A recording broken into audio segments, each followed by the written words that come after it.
En marzo del 2008, el alcalde de una ciudad del suroeste de Francia tenía un problema.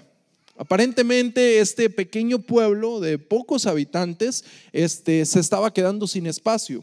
Se estaba quedando sin espacio no residencial, no se estaba quedando sin espacio comercial, ni siquiera se estaba quedando sin espacio en la municipalidad o en las carreteras, sino que se estaba quedando sin espacio en el cementerio.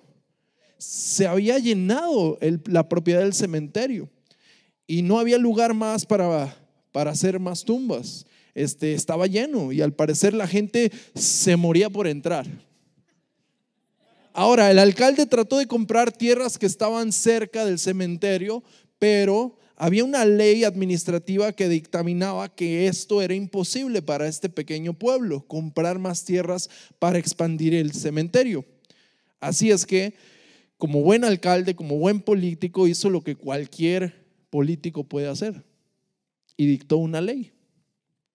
Y él tenía esta ley publicada en el edificio de la ciudad, informando así: a los 260 residentes de la ciudad que ya no se les permite morir. El artículo se lee en una parte que a las personas que no tienen un nicho en el cementerio ya adquirido y que desean enterrarlas en Spartak, creo que si se dice, no sé, no hablo francés, pero bueno, como ustedes tampoco, entonces puedo decirlo como sea. Entonces en Spartak se les prohíbe morir en la ciudad de Spartak y los delincuentes serán severamente castigados. Así decía la ley. Oiga, qué ridiculez. Es ridículo, ¿no? Por supuesto, todo el mundo sabía que era una ley tonta. ¿Cómo impedir que alguien muriera? No puedes impedir que la gente muera. Esta semana, Carlitos, como lo vimos ahorita, se vio envuelto en un accidente y hubo un momento, escuchando a Paula, que fue la que estuvo por ahí, Macklin también estuvo con él, y escuchando la historia de Paula, porque le preguntas a Carlitos y no se acuerda de nada. Paula me contaba todo lo que sucedió y cómo inmediatamente empezó a convulsionar y de inmediato se dieron cuenta que ellos no podían hacer nada para que Carlitos no muriera. Y así pasa. Es increíble cómo nosotros a veces creemos que tenemos el poder sobre la vida y elegir nuestro momento de muerte. Una vez que Carlitos recibió el impacto, comenzó a convulsionar, perdió la conciencia y no había nada que pudiéramos hacer para mantenerlo con vida. Estaba en manos de sus amigos, que inmediatamente llamaron al 911, aunque dice Macklin ayer contándonos, dice, estaba tan en shock que pregunté, ¿cuál es el número de 911? Y eso es verídico, él lo dijo, ¿verdad? Y sus manos, pobrecito Carlito, su vida estaba en manos de sus amigos.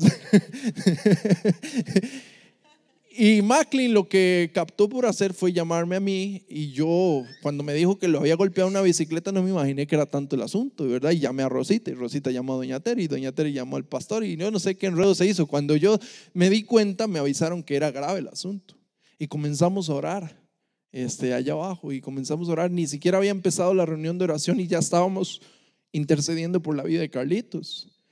Y en ese momento nos dimos cuenta que nosotros no podíamos hacer nada más que orar. La vida de Carlitos estaba en las manos de los doctores, de sus amigos que estaban a su alrededor, del chofer de la ambulancia, de Dios. Y Dios era el que tenía la última palabra. Pero cuando alguien muere, no podemos impedir que la gente muera. Todo lo que puede hacer es determinar qué hacer con ellos cuando mueren, ¿cierto? Orar por ellos y dejarlo en manos de Dios. En el antiguo Israel, los cuerpos de los muertos eran lavados y eran envueltos en una serie de telas de algodón. Y estas telas eran para evitar la descomposición o hasta cierto punto evitar que el olor de la carne descompuesta de estas personas que habían fallecido fuera insoportable. El historiador judío Josefo nos dice que los cadáveres usualmente eran perfumados con varias especies.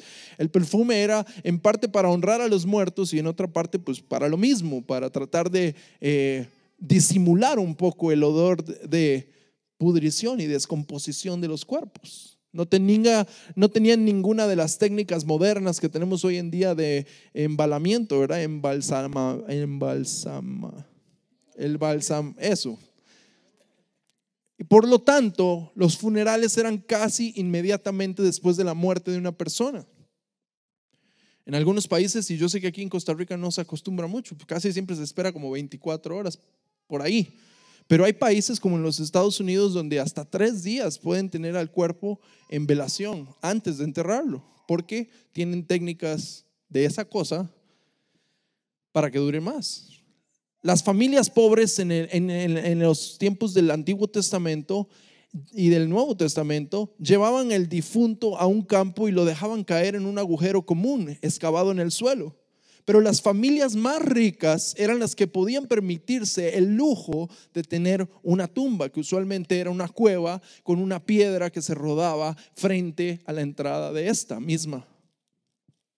Y eso eran las cuevas. En Juan 11:38 nos informa básicamente que Lázaro, ¿se acuerdan de la historia de Lázaro? Y su familia eran gente relativamente adinerada. Jesús vino al sepulcro de Lázaro y Lázaro estaba enterrado en una de estas cuevas que estaban reservadas para aquellas familias pudientes. Era una cueva con una piedra en la entrada y por supuesto todos sabemos el resto de la historia de la vida de Lázaro. Lázaro muere, está enterrado y 4 días después Jesús lo levanta de entre los muertos y él resucita. Pero hay algunas rarezas en esta historia. Y más que enfocarme en contarles la historia que ya conocemos más o menos, quiero enfocarme en estas rarezas de esta historia que lo hacen intrigante. En esta serie de mensajes de Walking Dead o los muertos caminantes, podemos aprender cómo nosotros a veces andamos errantes por la vida como gente que está viva, pero que en realidad tiene una muerte espiritual. Y analizando la vida de Lázaro podemos encontrar cuál fue la reacción de Jesús ante la muerte física de una persona. La primera curiosidad es esta: Jesús podría haber estado ahí antes de que Lázaro muriera. Y esto despierta una curiosidad en mí, y cuando lo estudiaba me daba cuenta de que es cierto, tuvo todo el tiempo del mundo para llegar a tiempo antes de que Lázaro muriera y tomara su último suspiro. Por la forma en que se desarrolla esta historia, no hay duda de que Jesús sabía que Lázaro iba a morir. Jesús sabía antes de que Lázaro se enfermara que Lázaro iba a morir. Jesús hizo grandes milagros, ¿cierto o no? Todos conocemos y leemos de sus milagros, sus sanidades, y dudo que cada milagro haya sido programado anticipadamente por Jesús. Muchas veces simplemente se topaba con una necesidad y la persona creía y Dios hacía el milagro. Pero en el caso de la historia de Lázaro, la forma en que Jesús responde cuando escucha que Lázaro está enfermo me dice que este milagro fue planificado y premeditado en el cielo. Y esto lo hace algo diferente. Antes de que los discípulos supieran que Lázaro había muerto, Jesús les dijo: nuestro amigo Lázaro está dormido. En Juan 11:11 al 13. Pero yo voy ahí para despertarlo. Y dice, Jesús hablaba de su muerte, pero sus discípulos pensaban que él quería decir sueño natural. Y luego Jesús espera 2 días después de haberle dicho a sus discípulos: Lázaro está durmiendo y voy a ir a despertarlo, mi amigo Lázaro. Y Jesús espera 2 días sabiendo que Lázaro había muerto. Antes de regresar a Jerusalén, Jesús espera. Y en el versículo 6 nos dice, pero que cuando oyó que Lázaro estaba enfermo, se quedó donde estaba 2 días más. ¿Por qué?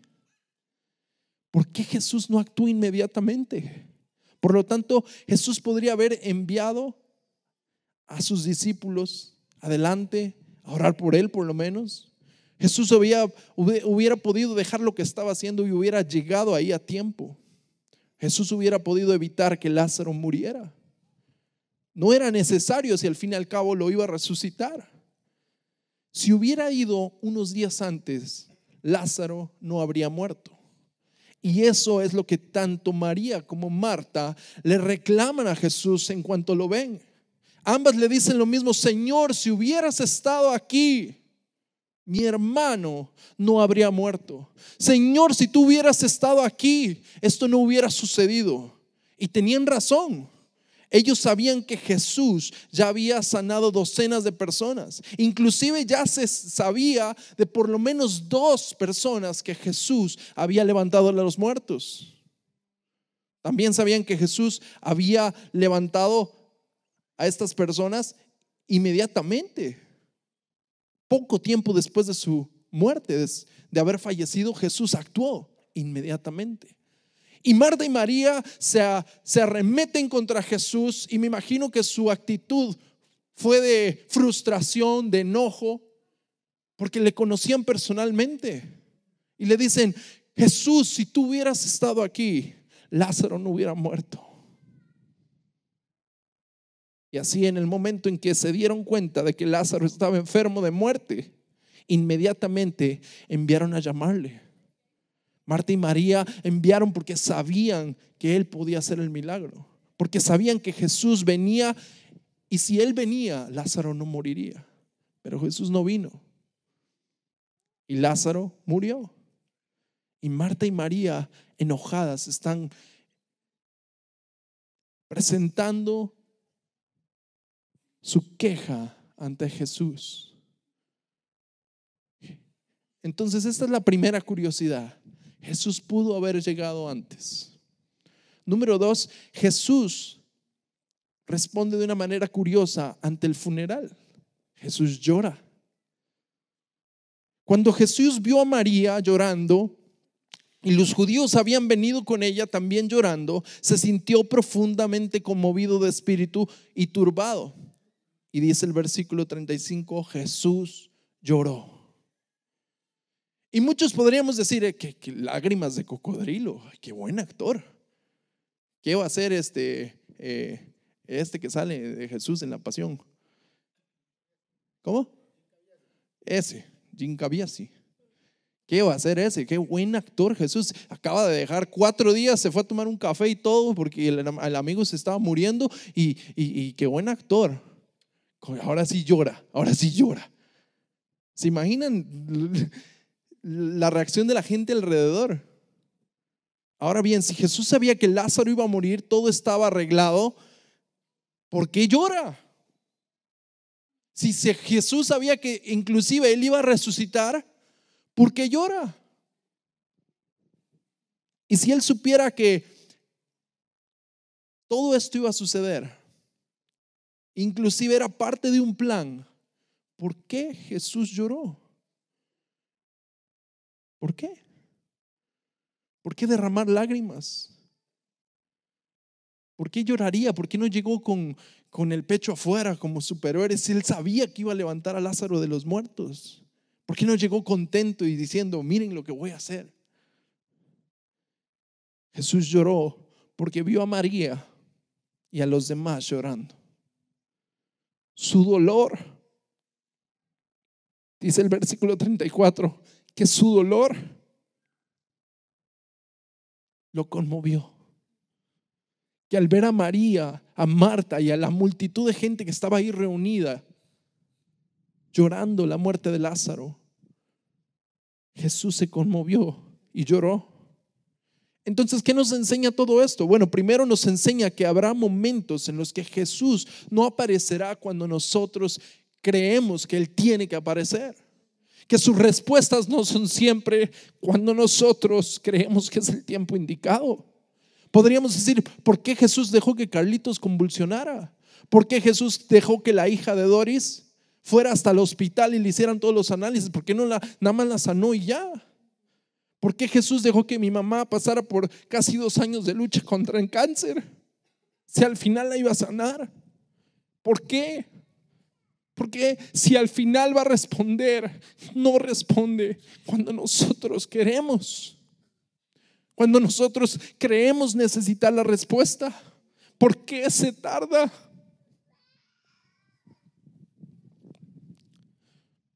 ¿Cómo es que Jesús simplemente no apareció?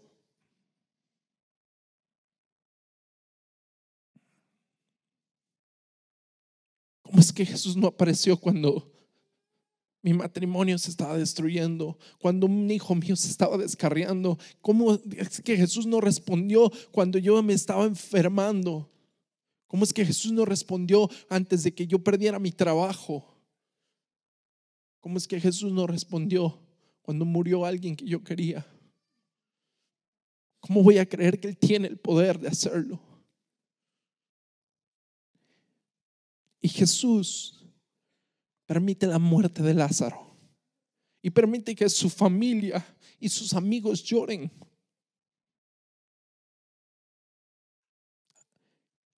Y cuando estaba escribiendo este sermón, llegué a esta parte y le daba delete, y yo decía, esto no me gusta, no me siento cómodo con esto. Y volví a leer la historia y volví a caer a la misma conclusión. Jesús pudo haber evitado esto, pero no lo hizo.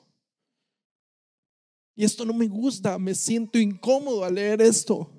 De hecho, mientras escribía esto, llegué a este punto en mis meditaciones y me frustré. Exactamente lo que me dije a mí mismo fue eso. Esto no me gusta. Esto me hace sentir incómodo. Esto no me parece que venga de Dios. Y seamos honestos, quiero un Dios que haga lo que yo quiero, cuando yo quiero, como yo quiero. Y esa es la forma en la que nos acercamos a Dios. Queremos un Dios que actúe como yo quiero, cuando yo quiero. Y eso no siempre es lo que Dios quiere para nuestras vidas. Y si Dios no lo hace de manera inmediata, si Dios no actúa como yo creo que debería de hacerse las cosas, entonces algo está mal. Algo está mal con Dios. Y eso no es lo que nos parece, y empezamos a reclamar como María y como Marta. Y sufrimos y hacemos berrinche y nos sentimos perdidos y dudamos si nos alejamos de Dios, nos vamos de la iglesia. Y cuando eso sucede, hay una parte de mí que quiere decir: Jesús, si tú hubieras estado ahí, si tú hubieras estado ahí. Y hace rato que estábamos cantando Creo en ti, Jesús, me sentí como en una película, porque en mi mente cruzaban las necesidades de algunas personas que están aquí hoy, que yo conozco personalmente. Y podía sentir el dolor que sé que hay en la vida de algunos de ustedes por situaciones específicas en donde probablemente en este momento están diciendo: Jesús, ¿por qué no estuviste ahí? Jesús, ¿por qué aún no respondes?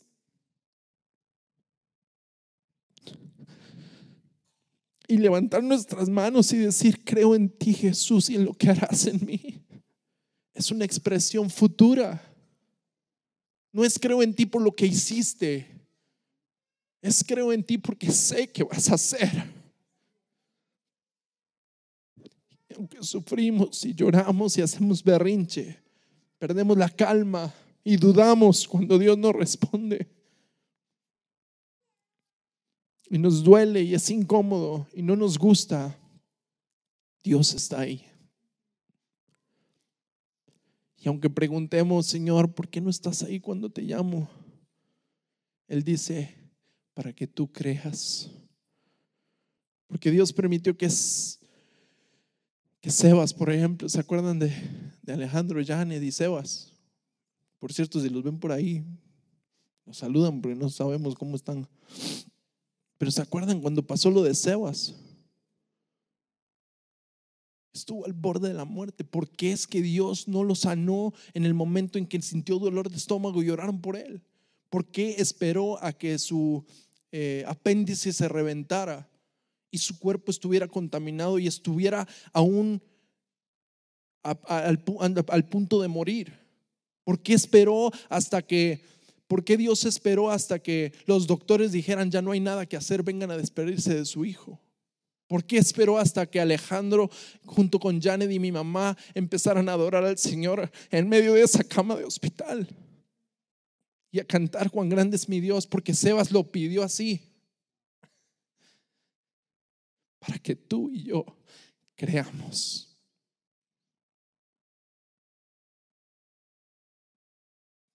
para que nuestra fe sea probada, para que nuestra fe crezca.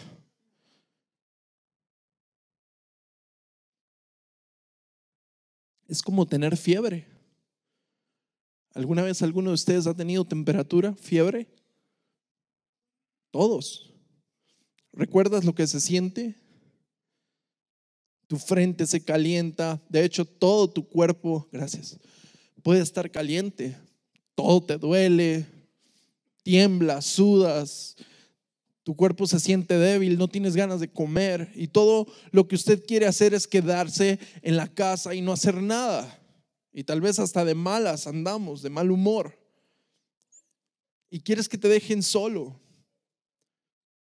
¿A cuántos de ustedes les gusta tener fiebre? ¿Temperatura? ¿A nadie? Por supuesto que no. Duele, es incómodo, no nos gusta. Ahora, antes los doctores decían y hacían todo lo posible para bajarle la fiebre a un paciente.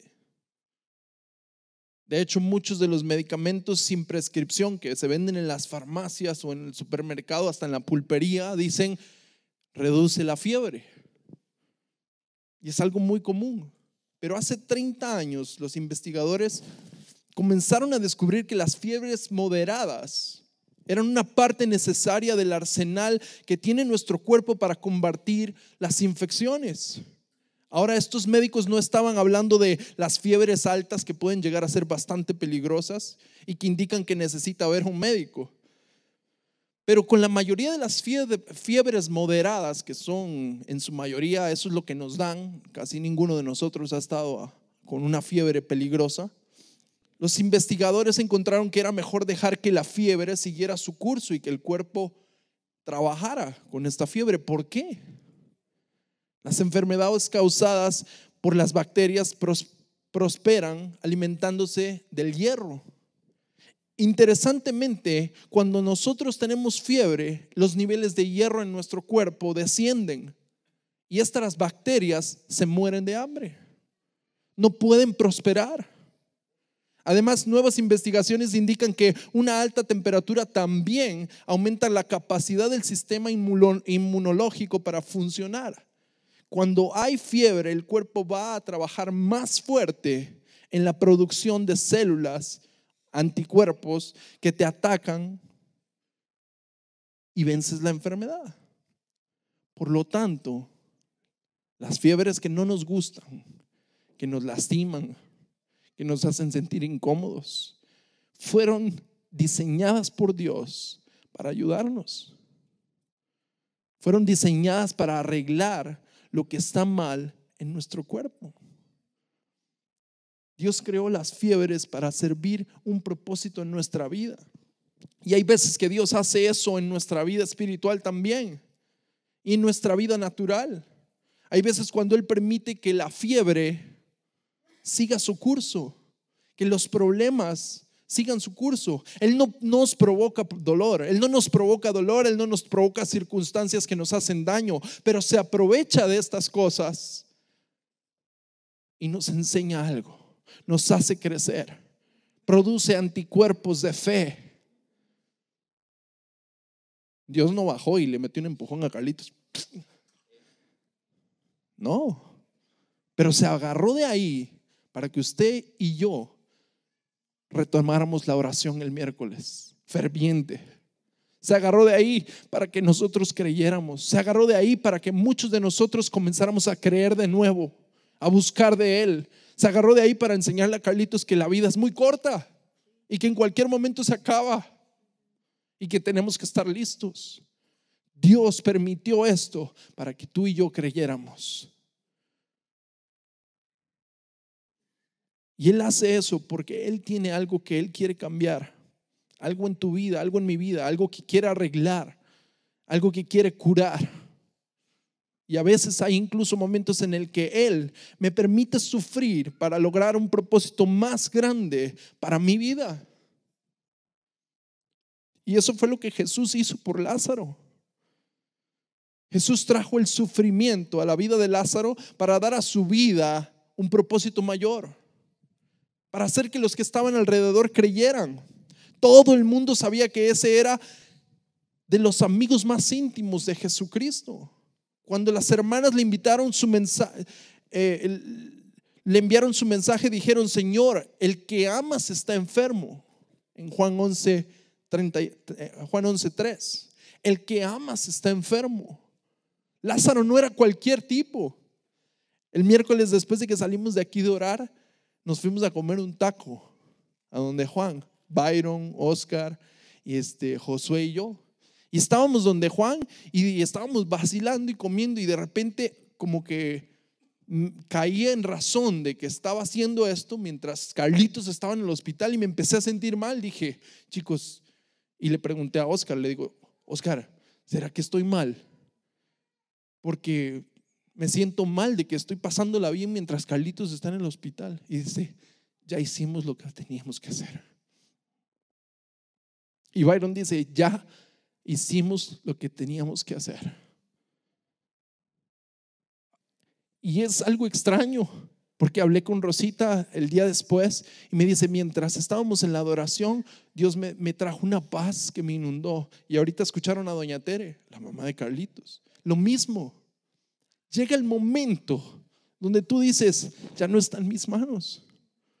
Lo único que queda es esperar, porque Él tiene el control. Y Dios lo hace. Hasta este momento en su vida, Lázaro era no solamente un amigo de Jesús, era un conocido. Era alguien que apoyaba su ministerio económicamente. Todo el mundo sabía que este era de los amigos más cercanos de Jesús. Lázaro y sus hermanas pudieron haber apoyado financieramente a Jesús quién sabe cuántos años.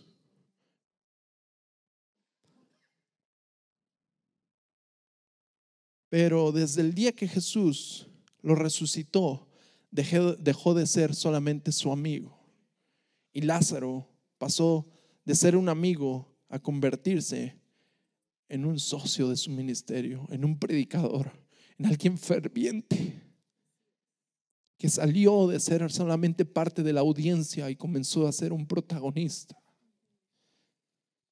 Fue cuando Jesús vino a la tumba que Lázaro, que hizo la declaración más poderosa de su ministerio. Fue en ese momento que Jesús declaró: yo soy la resurrección y la vida, y el que cree en mí vivirá, y todo el que vive y cree en mí no morirá jamás. Si eso no hubiera sucedido, quién sabe en qué otro momento Jesús hubiera tenido esta oportunidad de decir: yo soy la resurrección y la vida, y el que cree en mí, aunque esté muerto, vivirá. Aproximadamente una semana después de este gran milagro de la resurrección de Lázaro, Jesús mismo iba a probar que Él era la resurrección y la vida. En pocos días Él iba a ser arrestado, juzgado, golpeado, crucificado, enterrado, y al tercer día iba a resucitar. Pero antes de que eso sucediera, Jesús dejó que Lázaro se convirtiera en una prueba de todo esto para que muchos más creyeran en Él. Antes de que Jesús resucitara a Lázaro de entre los muertos, ya había resucitado a otras personas.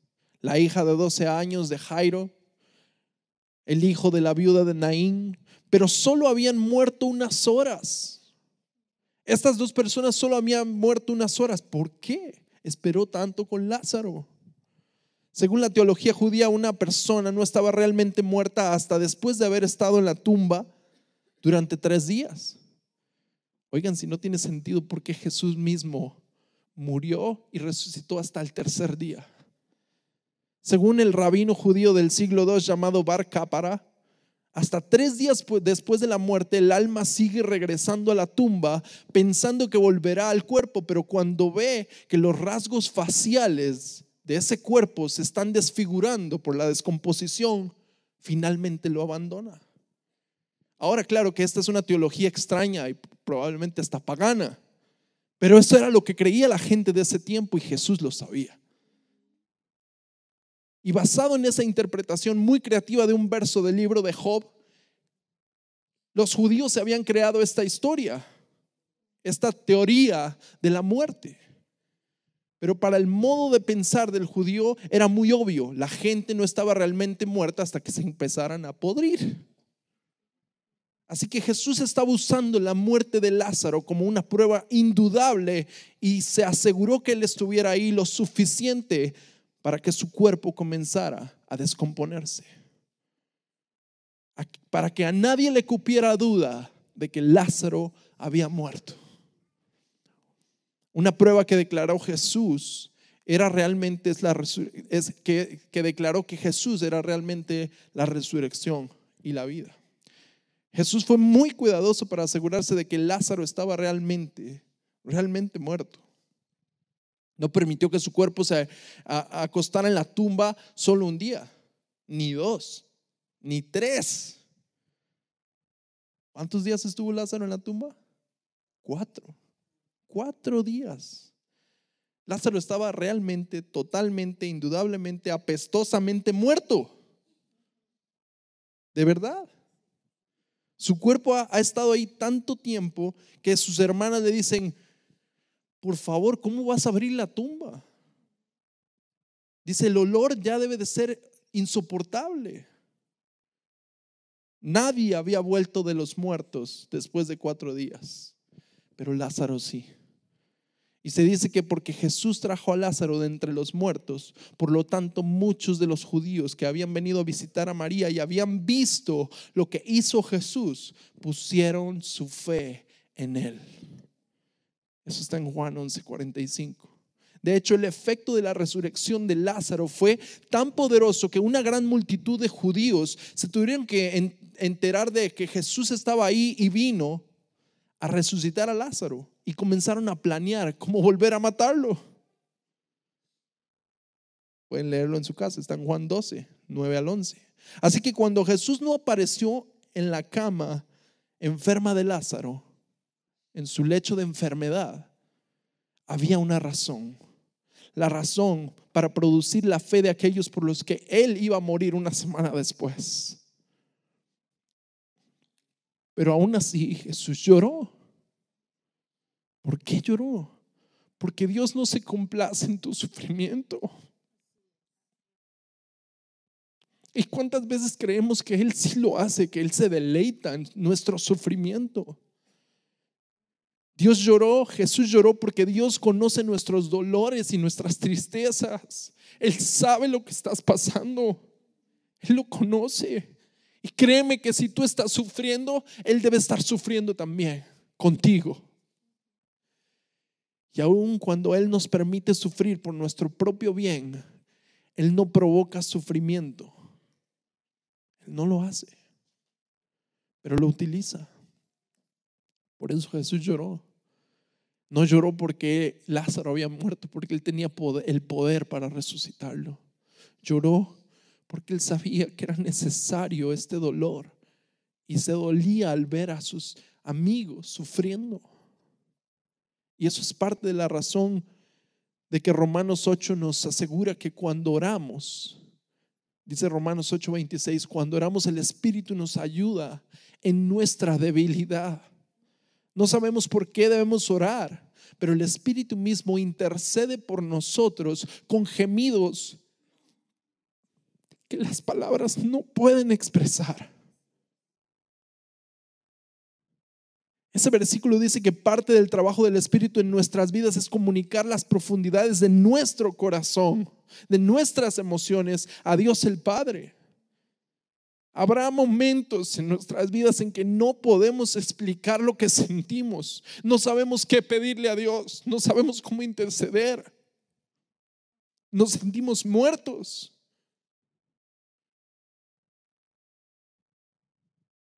Tenemos dolor, sufrimiento, amargura.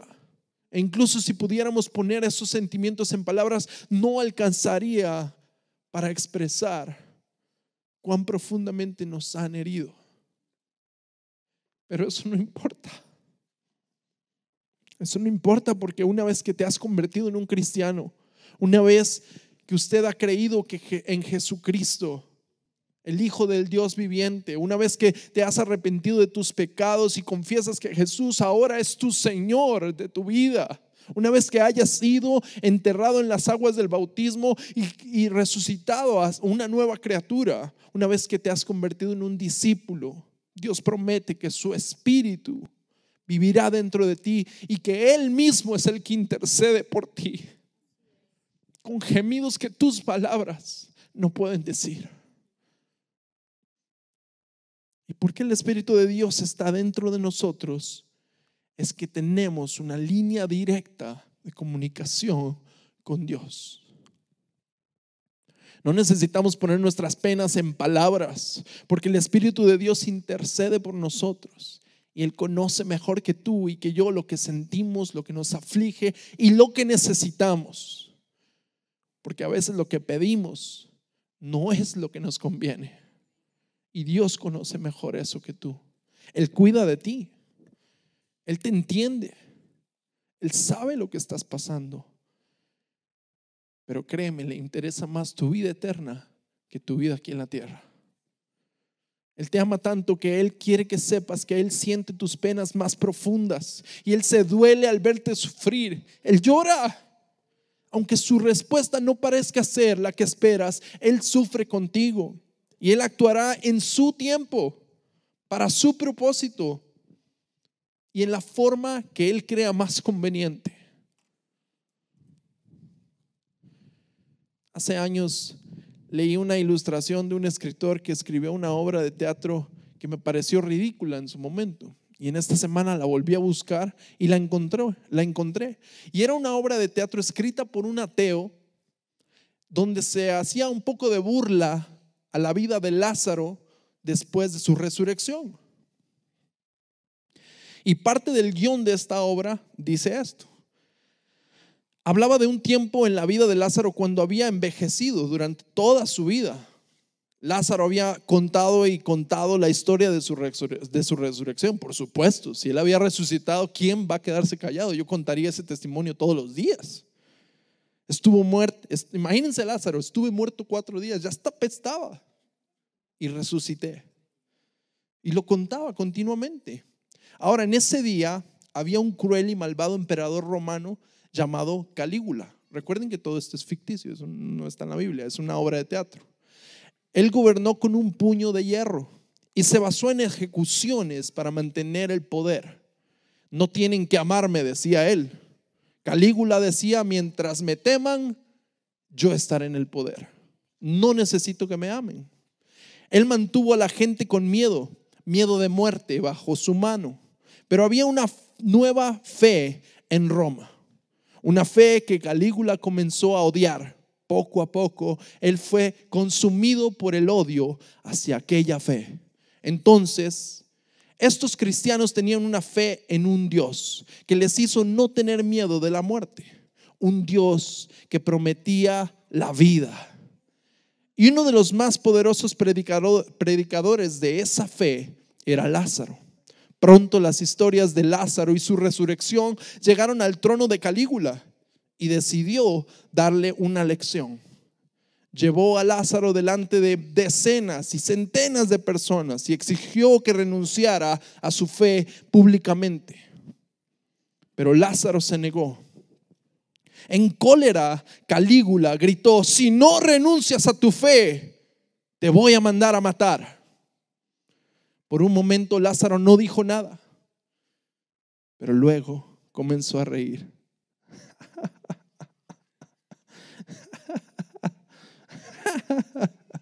Calígula se puso aún más enojado y gritó: ¿de qué te ríes?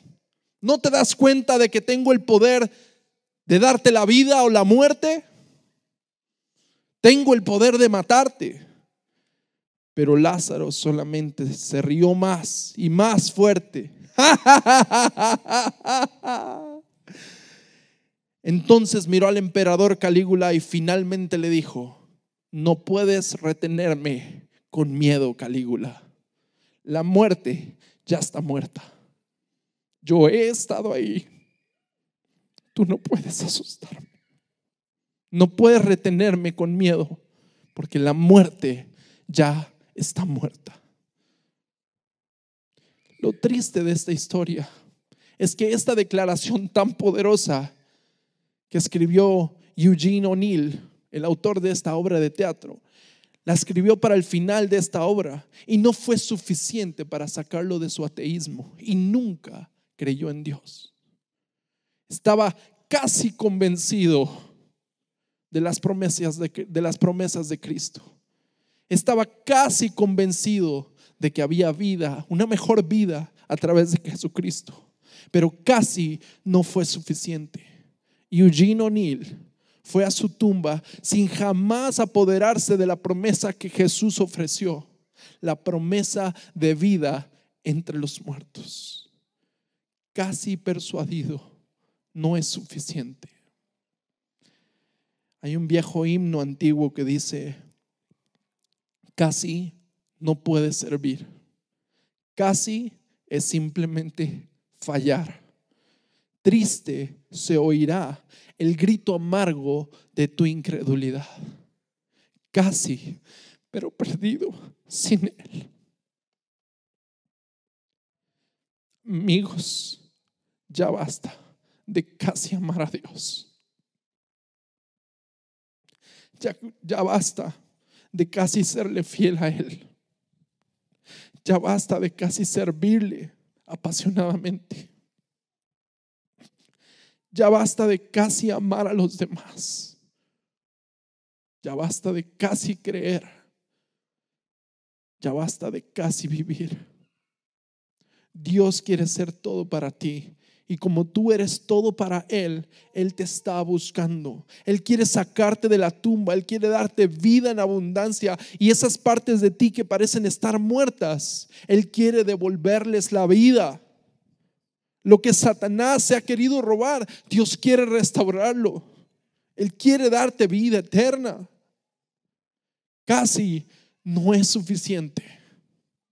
Recuerda la promesa de Dios: yo soy la resurrección y la vida. El que cree en mí, aunque muera, vivirá. Y todo el que vive y cree en mí no morirá jamás. ¿Crees esto?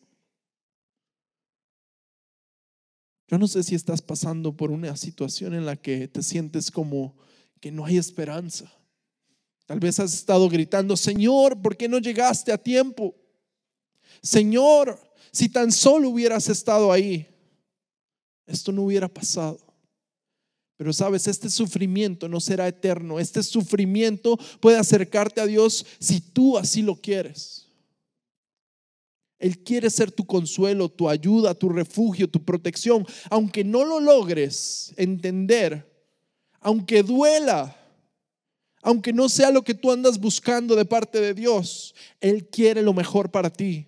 Dios promete que Él limpiará todas nuestras lágrimas y cambiará nuestro lamento en danza, y que un día todo esto va a pasar.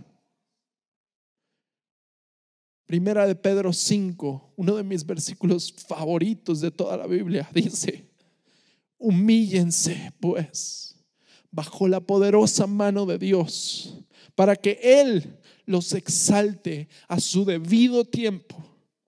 No cuando tú quieras, no cuando tú pienses que es el debido tiempo, es cuando su debido tiempo llegue. Humíllense pues bajo la poderosa mano de Dios, para que Él les exalte a su debido tiempo. Dice el versículo 7: depositen en Él toda su ansiedad, todas sus preocupaciones, todas sus enfermedades, todo lo que te aflige, todo tu dolor. Deposítalo en Él, porque Él cuida de ti. En el versículo 8 dice: practiquen el dominio propio y manténganse alerta, pues su enemigo, el diablo, ronda como león rugiente buscando a quien devorar. Resístanlo, manteniéndose firmes en la fe, a pesar de todo, a pesar de lo que esté pasando, a pesar de tus problemas, a pesar de tus necesidades. Mantente firme en la fe. Y firme habla de estar sólido en la roca de Cristo, para que cuando vengan las tormentas, tú y yo podamos decir: a pesar de esto, creo en ti, Jesús. sabiendo que sus hermanos en todo el mundo están soportando la misma clase de sufrimientos. No están reservados para ti, para mí. No es que Dios nos odie. Todos vivimos en un mundo quebrantado y hay dolor. Jesús dijo: en este mundo tendrán aflicciones, pero no se preocupen porque ya vencí al mundo. Entonces sépanlo, sus hermanos en todo el mundo, los cristianos alrededor del mundo, están sufriendo igual que tú, igual que mí. Y dice el versículo 10: pero después de que ustedes hayan sufrido un poco de tiempo, Dios mismo, el Dios de toda gracia, que les llamó a su gloria eterna en Cristo, los restaurará y los hará fuertes, firmes y estables. ¿Cuántos creen en esto? Denle un aplauso al Señor. Él quiere eso para ti. Él quiere que tú salgas de la tumba. Él quiere devolverte la vida. Cierra sus ojos. Señor, nos aferramos a esta promesa, Señor.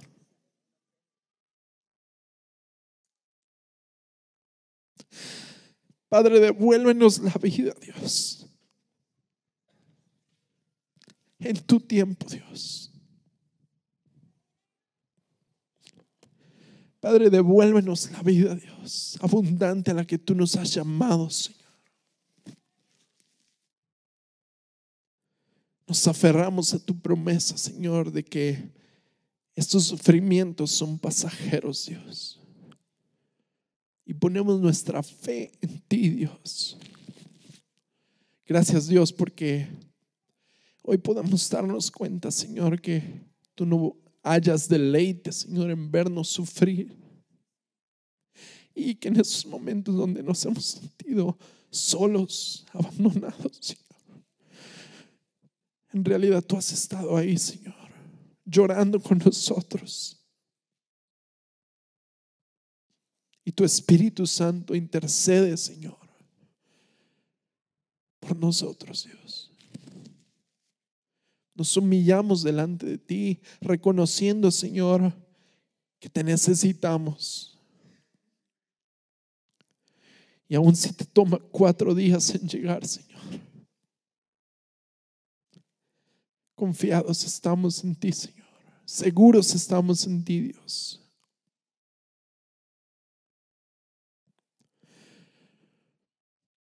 Nos aferramos a tu promesa, Dios.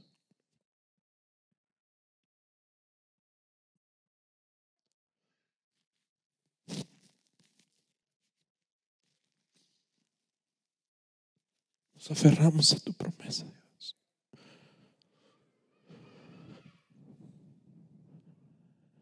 Padre, trae paz. Paz que sobrepase todo entendimiento, Señor. Aquellos que están afligidos, Padre, aquellos que están afanados, Señor, recuérdales que en ti, Señor, nuestras cargas son ligeras y tu yugo es fácil, Dios. Aquellos que se sienten, Señor, lejos de ti, Señor, recuérdales que tú eres nuestro Padre, Señor, y estás con los brazos abiertos, dispuesto a recibirnos, Señor.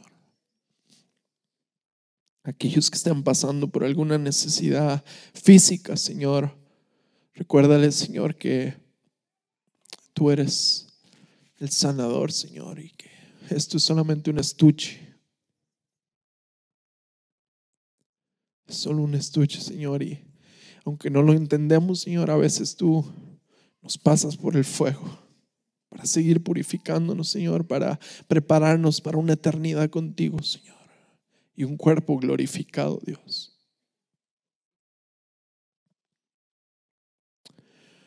Perdónanos si nos hemos afanado, Señor, por las cosas de este mundo. Si nos hemos afanado, Señor, por buscar tener riquezas, salud y un montón de cosas terrenales, Señor, que son pasajeras y te hemos hecho a un lado, Señor. Perdónanos si algo en nuestra vida ha robado tu lugar, Señor. Te devolvemos tu lugar, Dios, y declaramos que la muerte ya está muerta, Dios, y no pudo vencerte y no podrá vencernos. Que cuando pasemos, Señor, y abandonemos este cuerpo, Señor, terrenal, ahí comenzará nuestra vida eterna, Dios. Confirma en nuestros corazones, Señor, que esto es así, Señor, para que vivamos nuestras vidas aquí en la tierra, Señor, preparándonos para nuestra vida contigo, conociéndote más, compartiendo más, siendo desprendidos, generosos, apasionados, Señor, por vivir, Señor, como aquellos que han tenido un encuentro contigo, Señor. Que en nuestra vida se refleje, Señor, un encuentro contigo diario, Dios. Que se note, Señor, en nosotros que somos seguidores de Cristo. Te bendecimos en el nombre de Jesús. Amén.